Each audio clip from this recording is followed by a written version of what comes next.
Welcome to Big Life Weekly Series, where we empower high achievers to break free from limits, unlock their natural potential, and live a big life. I'm your host, Robert Acosta, and each week we will explore the strategies, mindsets, and tools you need to thrive, not just in your professional career, but in every aspect of your life. Whether you're a leader looking for a better balanced life, an entrepreneur aiming for sustainable success, or someone ready to take the next step toward your best self, this podcast is your space to grow, reflect, and take action. Let's dive into today's episode.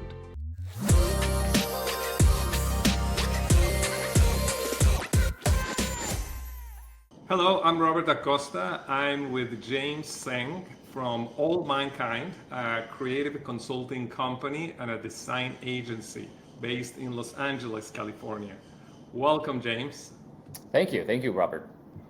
So, the idea today is to jump right in and start showcasing your business. So, James, can you give us a 90-second overview of what your business does and why you got into it? So basically, All Mankind, like you said, is a creative consulting and design agency. Basically, we help clients specifically, mostly actually in the AI startup, luxury hospitality, fashion, and also e-commerce space. And the idea behind All Mankind is that personally, I came from a design background. I've been in a creative field for a little over 10 years. And what I really believe is that, design at the end of the day is meant for people. It's meant for human. It's meant to serve human. It's a form of communication. It's our way of telling sort of our human stories, right? And that's how we usually engage and help with our clients is we really help them extract the humanity in their story, the human element, because that's how you will be able to really not only connect with your audience, but really help them define what kind of identity they are forming together. So for me, it's really about the human relationship, right? Because I think we kind of exist in a world right now where, everything's very much driven by big data, by algorithm, which is very helpful, don't get me wrong. But without that really sort of like deep understanding of human relationship and really putting in an effort to really create that sort of communication, that kind of connection, I feel like that really it does us a disservice by not paying attention to that kind of thing. So that's hence the reason All Mankind, because at the end of the day, design really is about people, right? And for us, we want to build good relationship with our clients, the people that we work with, and also at the same time have these creative outputs that really matter, not only from a human level, but really on a cultural level as well. Right. So how do you started to do that? What was your drive to say, I'm going to do this? So let's see. I mean, like I said, I've been in the creative field for 15 years. I've always wanted to start my own thing. I started my career as a concept artist in gaming, eventually become a producer, and I transitioned into creative directing for tech companies. And most of the time, I'm building things and products that are consumer facing, that's connecting directly to the market, and I've always really enjoyed that. And luckily enough, about two years ago, I left my last job. I took 6 months off and just went back to spend some time in Asia. I was born and raised in Taiwan originally, so I was spending 6 months there, and I was contemplating it's a time for me to start my own thing. And I had a really good friend who, at the time, this is given the context of COVID just starting to reopen up, and so she was based in Shanghai. She had an advertising agency over there, but because of COVID, she hadn't been able to return into that city and go back to that market. I don't know if you're aware that the lockdown was very intense over there. Yeah. Right. So, Shanghai finally opened up, and me and her were having a conversation, and she said to me, she's like, hey, I know you want to start your own thing, and I'm about to make plans to return to that market, to reconnect with her clients, her network out there. Why don't we go together and maybe land our first client together? And so we did. We took a trip there, and luckily enough, we did land our first client. We were able to get into a collaboration with the Ritz-Carlton and did a seasonal campaign for them, and that's what kicked off All Mankind. Because at the time, the story was it was like a really big Mid Autumn Festival holiday. That's a really big Chinese holiday, and it was the first time in I think in 3 years that families are able to get together and celebrate because of COVID. So we really want to tell this story about how, you know, it was a long journey of this struggle and also this disconnect, and it's time to finally slowly bring the element of being communicated with with your community, with your friends, and finally it's time for a family reunion. Right. So that's what the campaign that we worked on, and that's kind of how it all started. Yeah, well, that's amazing. That's an amazing story. But yeah, Thank you. that feeling that this is my time, it's Mm-hmm. something that you really have to hear it and go for it, even if it scares you. Oh yeah, You have to do it, right? So, 100%. what do you enjoy most about your work in the creative and design consulting business? It's funny because I think it's changed over the years. I think when I first started, I really just cared about making something that is visually really appealing, like very visually impactful, and something that's visceral, right? But what I've come to realize, and I really didn't understand when I was younger, was really I what I enjoyed the most is really finding the story of something that I'm working on, and then being able to communicate that through visuals. But now, obviously more things added. Whether it's in a video or film format, through sound, through music, but really is being able to communicate a story, and then have the receiver, the audience, not only understand it, but is able to connect with it on a personal level. That to me is, I think, the most enjoyable part about being in this, in a creative process as a creative. Right, like to translate the story into whatever you do, the creative part of the design and all of that. And I know it's could be sometimes some intangible, or all Mm-hmm. the time is intangible. So Yes. how do you define success in the work you do, as it's so subjective even? I think, it is, to be honest, it's a little subjective, right? I mean, if you're talking about it from a commercial standpoint, it's the metrics, right? It's the engagement. Um, it's those type of data tends to give you a measurement of success in a commercial sense. But, on a more personal level, I think it's when people it's when it starts conversations between people, right? When somebody receives or consumes the things that we output, and it's able to spark a conversation for them. Whether it's an internal conversation, when an external conversation, when they discuss it with other people, that it elicited enough interest and emotional response or intellectual response that they want to engage in a conversation, because it's not only left an impression in them, but it's also that it, it it sparks an amount of questions or curiosity in them.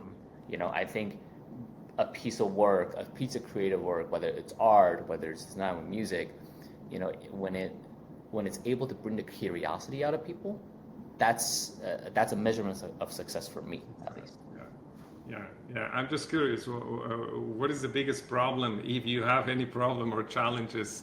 Let's talk about the industry. There's a Sure. lot of creative artists and really doing a business Yes. that way. So how do you solve the challenge? What are the challenges or problems that you see, and how do you solve it for yourself?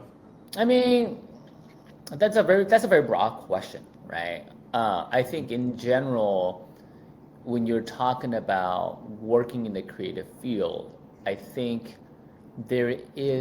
I think that one of the biggest problem maybe is that um, generally people don't understand the the level of skills and technical requirements for someone to, in order for someone to pull off really, really compelling work.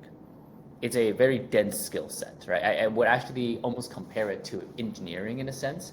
I think there's a strong emphasis on the value of engineering, especially whether it's software or architecture or civil engineering, right? Because I think, but what people don't realize about design is that it is engineering, but it's engineering communication. It's engineering visual communication.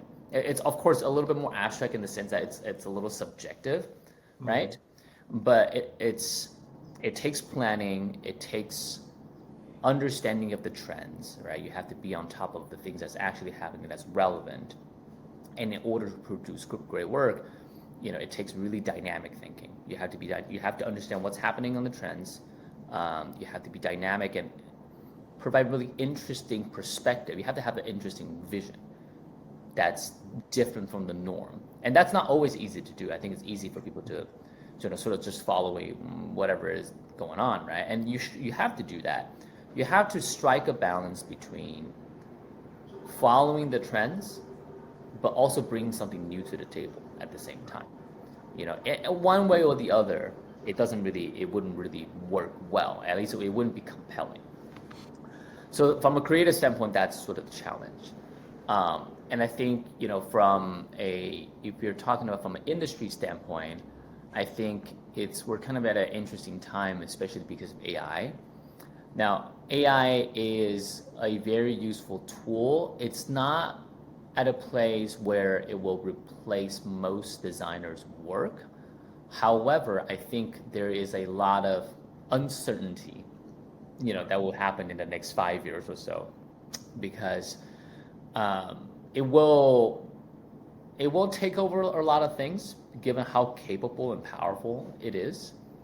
So the question is, I think at least from the people who are creative, is when a piece of work or a project or an output is not from humans, from human ingenuity, then what makes it? What is that? Right? What is the value of that? What is the purpose that because right now it's still, as a user of AI as well, I will give it a direction. I'm involved in the process of creating. It might not be exactly what I envisioned, but it's it's like 70% there, right? And it's interesting. It's fast. It's very rapid. But when we get to a point where most of these things that we consume are no longer being guided by a human, what does that mean? What are we consuming, really, right? So I think that is some of the challenges that are ahead. But I think that's not just with design. I think that's all across. Yeah. Oh, definitely. So you mentioned that you have your first client of several years ago, and it was the Ritz-Carlton, which is a hotel, right? So, but who would you say now, after more than a decade, who is your ideal client, and what significant outcomes can they expect when they work with you? Right.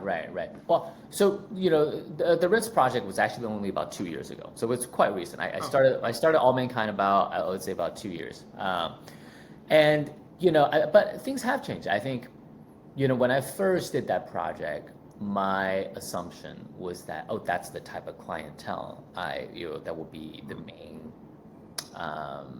audience for our services.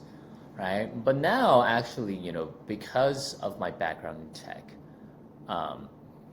most of our clients are actually in the AI startup space and also nonprofit, which I think is really interesting because from a business standpoint, it makes sense because we don't just get involved in the process of their helping them with their brand identity or graphic design and those things. We actually get involved with helping them build their product, their software product, because we focus on, one of the things that we focus on is UI UX, right?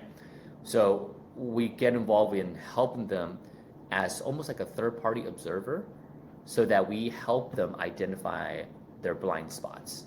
Because with any internal team, it's oftentimes one of the challenges is that once you've been working on something for too long, you start to get tunnel vision, right? So we come in and help, almost like I said, we serve as a consultant, but we also get involved in their product design, and then we help them with their identity, building their narrative, so that when they are ready for market, they have something like a compelling story to tell, right? And then the entire identity is very, very clear. Right.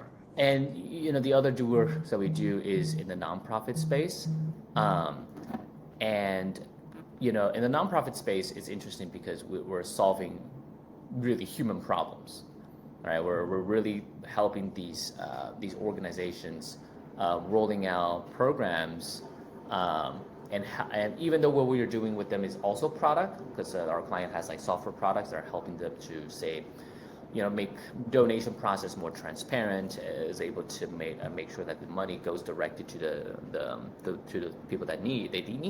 But there's a lot of really interesting challenges to be solved from a design standpoint, and it involves a lot of design thinking. So that's what we do. Right. Wow. And that's kind of our client. That's sort of our client profile right now. Yeah, well, it makes almost obvious when there's a client that want to convey an experience to people, which is a human experience, of course, like a hotel or even the nonprofit. They want to compel to people to their emotionals, the emotions of people. So Yeah. I think that those are the kind of clients. That's why you're working. So. Correct. Can you share with us some strange or funny incident that you have experienced while working in your creative consulting? Ooh, let me think. Funny and I mean, I will tell you something that was like a little unexpected. Was a couple weeks ago. I have like a social media account that I do. I make I use AI to create visuals as just sort of a creative output for me. And then about a couple weeks ago, a single piece of content went viral, and I mean very, very viral. I think up to now it's 58 million views now. And funny enough, I was able to pick up a client all the way from France because of that video. And he was like, hey, I saw your video and it went viral. I don't know who you are, but your work seems really interesting. They do like luxury real estate in I think in the French Riviera. So, and I was able to, it was really random. I didn't expect it. We now had a really great conversation. And through that, I was able to pick up a client through that, which I didn't expect at all. Right. That's amazing. Yeah. Even though you say 50 million people and one client, I know the purpose was not to get a client. Yeah. Yes. No, it's great, but still, well, I don't know. It wasn't the purpose of the. It wasn't the purpose of the video. Yeah, it had very, very different purpose altogether. But the fact that even a client came through that, sure, I'll take it. So you were talking about trends. Of course, AI. It's a trend. Can you elaborate a little bit more how AI is changing the way you work? And I think it's vital to your work. I think it's part of your uniqueness.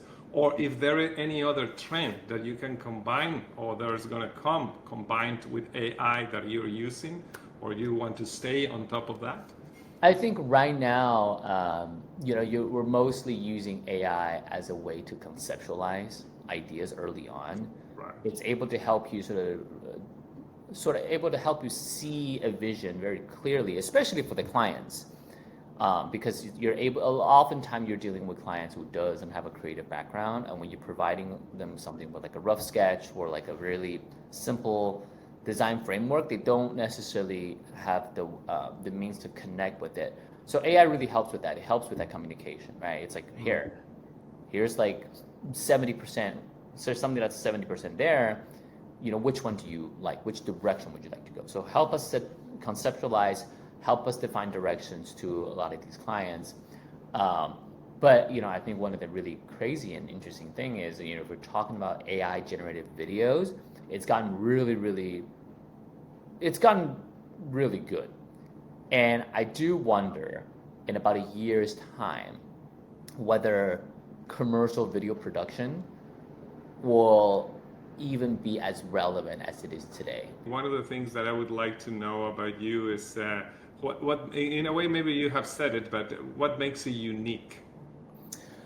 I think what makes me unique, right, is that, first of all, because I work in sort of like internationally, as a US-based, LA-based agencies, we're able to really have an international perspective that we bring to our clients when it comes to our work, right? So even though, of course, sometimes you focus on the US-centric market, but we're really able to, to talk to people from essentially build narratives and stories that resonate with people more internationally. That's number one. And also because my creative background was a little different in the sense that I was also in gaming for a long time. So when we approach designing a software product, we're really kind of able to understand how to build it, not necessarily gamify the entire thing. I mean, that word gets thrown out a lot. Everyone wants to gamify their systems, but there are core principles from a gaming product that we tend to bring to help our clients to make their software products more engaging when it comes to usability.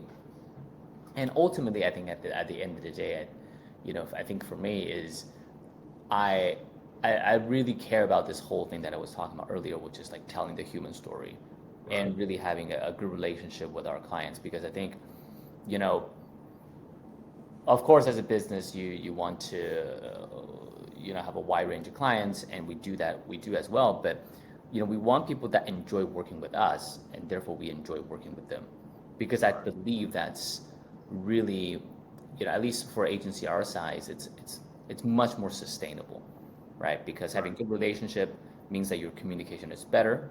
It means the effort that is being put in per project is different, right? It's in the sense that you naturally you care about the other individuals and the people that you work with more. So really for me, fostering that and building that relationship is very, very it's especially important for me. Right. And I think that makes it kind of unique because I'm not just out here to make your money, but I want to make sure that we enjoy each other's company too. Yeah, exactly. It's a relationship, not only a transaction for one moment. So what is the best way for people to contact you if they'd like to work with you or discuss any referral partnership? I mean, they can visit our website, or you can reach out to me through email, which is I think you have our email, right? Yeah, but what is your website? You can say it. Sure. Website is allmankind.co. Okay. Yeah, and you can find us there. Send an email out to me, which is james@allmankind.co. Like I said, we're very creative, not just myself, but our team as well. And if you are somebody or you have a company that you feel like you really want to be able to tell a good story to the people that you want to connect with, maybe we are your people. Well, this was amazing. Thank you so much for being a guest, James, on the podcast. Yeah, thank you so much. Yeah, I really appreciate the invite and this opportunity. Thank you for joining me on Big Life Weekly series. I hope today's episode gave you the insight, inspiration, and tools you need to move closer to the life you're meant to live. Remember, true success isn't just about what you achieve. It's about how you feel while you achieving it. If you found value in our conversation, please subscribe, leave a review, and share this episode with others who are ready to embrace their big life. Until next time, stay focused, keep growing, enjoy life, and break free.